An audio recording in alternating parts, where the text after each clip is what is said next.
Loué soit Jésus-Christ.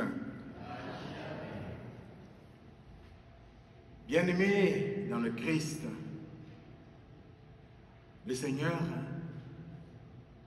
fait face à trois tentations. Quelles sont-elles, ces tentations? Est-ce que vous n'étiez pas endormi pendant la proclamation de l'Évangile? Quelles sont les trois tentations du Christ?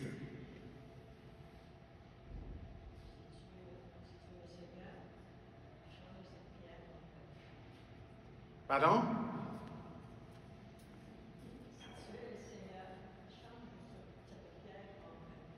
Et c'est quoi la tentation?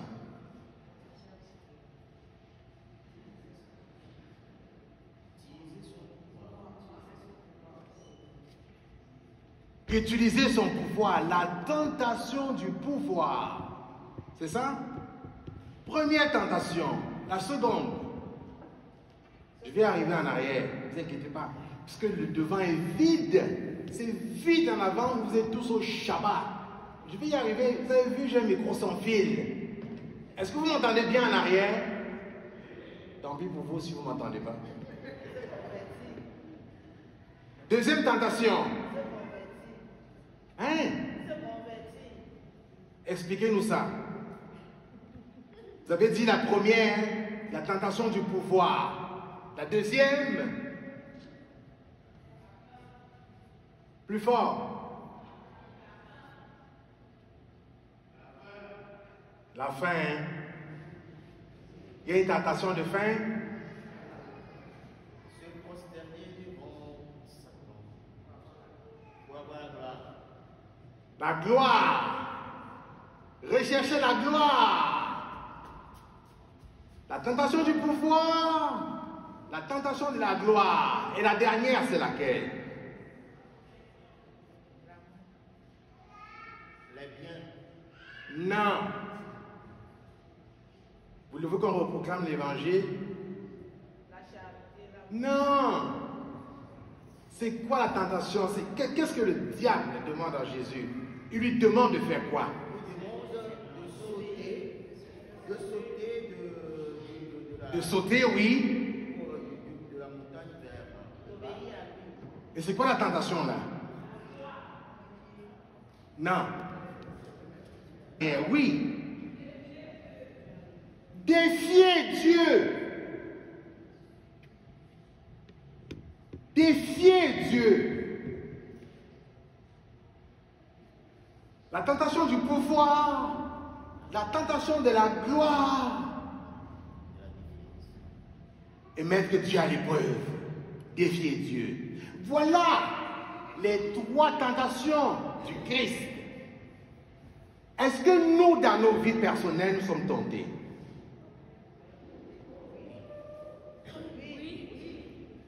Oui. À suffisance même. À suffisance. Et comment êtes-vous tentés? Bon, on va parler des détails si c'est la vie privée, ok? Bon. Quelle est la différence entre Jésus et nous quand nous sommes tentés?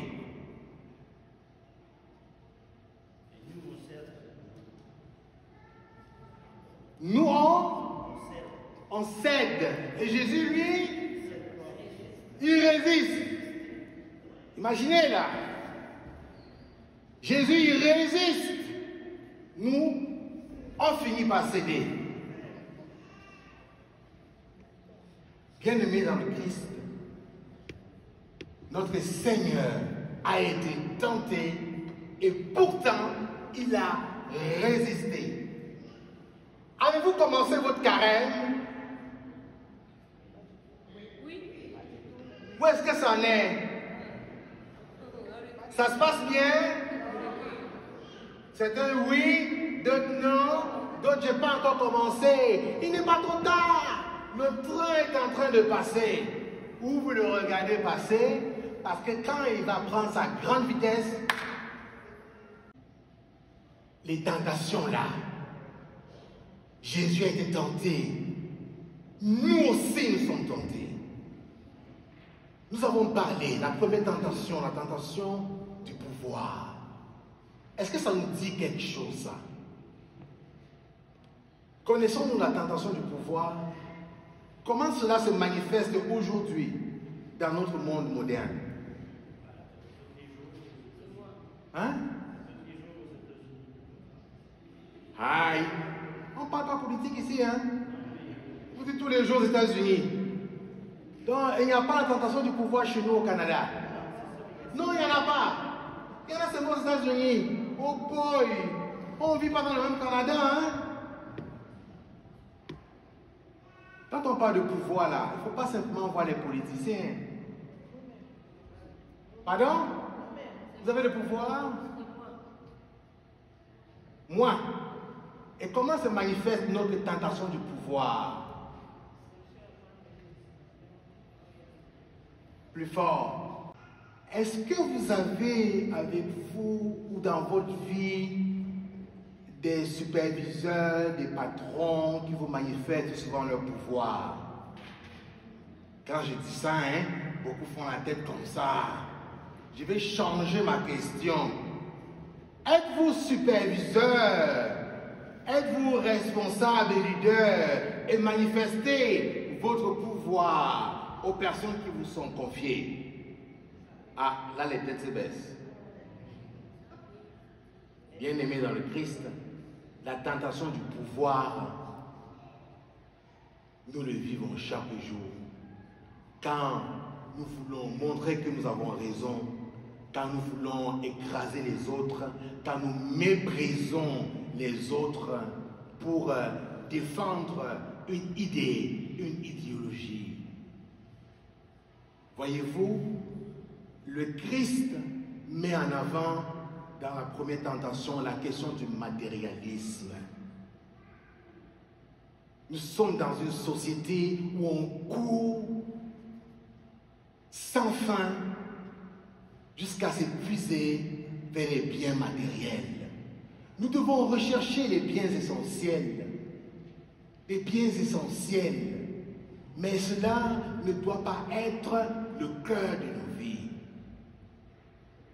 Jésus, face à la tentation de Satan, qui lui demande de transformer les pierres en pain, il dit: tu ne vivras pas seulement de pain. Tu ne vivras pas seulement de pain. Autrement dit, le Christ nous rappelle qu'il y a plus que le matériel. Nous courons tellement après le matériel, nous multiplions les emplois, que nous oublions Dieu. Nous avons tellement faim et soif de combler nos besoins immédiatement, à tout prix, quitte à dominer les autres, quitte à voler les autres, quitte à escroquer les autres, sans aucune gêne, quitte à mépriser ou porter atteinte à la dignité de la personne, directement ou indirectement à travers nos prises de décision, dans nos professions, au sein de nos communautés, même dans notre vie conjugale. Le Christ nous invite à revoir notre rapport au matériel. Dans la seconde tentation, manifester aujourd'hui la gloire, nous le vivons de bien des manières. Nous sommes en plein cœur de la culture de l'image. La culture de l'image. Nous sommes esclaves du regard des autres. Nous sommes esclaves du regard de la société. Nous sommes esclaves de ce que pensent les autres de nous, de ce que disent les autres de nous.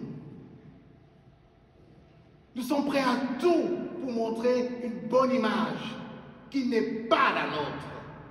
Nous existons cachés derrière une forme de mensonge.